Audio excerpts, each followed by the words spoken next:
Ah, bismillah we, mama nawian aya nu ngalalajoannya guys, ngalajambu di teunta tangga.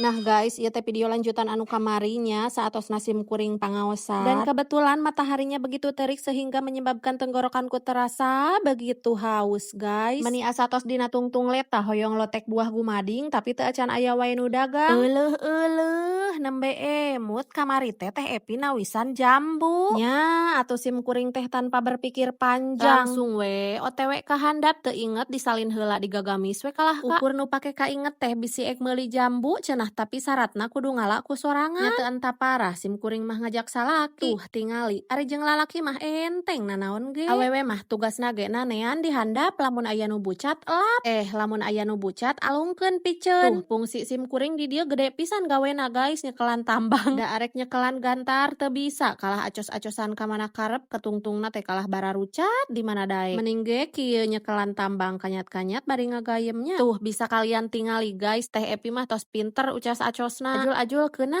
we tapi waasnya eta gado cangkeulna tanggah wae ye geus sim kuring ngedit da bari tanggah sia guys. Kade nu nonton video ieu omat ulah barita tanggahan bisi encok guys. BTW in the busway guys, sim kuring oge teu apal ieu nami jambuna jambu naon. Anu jelas mah jambuna teh pamitos beureum pisan maraos teh meuni amis tapi pami diantep dugi ka beureum pisan jambuna rawan pisan ku bilatung guys. Cobi komen aya nu terang teu di dieu ieu namina jambu naon. Anu terang bade komen di kolom komentar sok, bade moal oge teu langkung. Tos heula nya sakitu heula. Assalamualaikum, bye bye.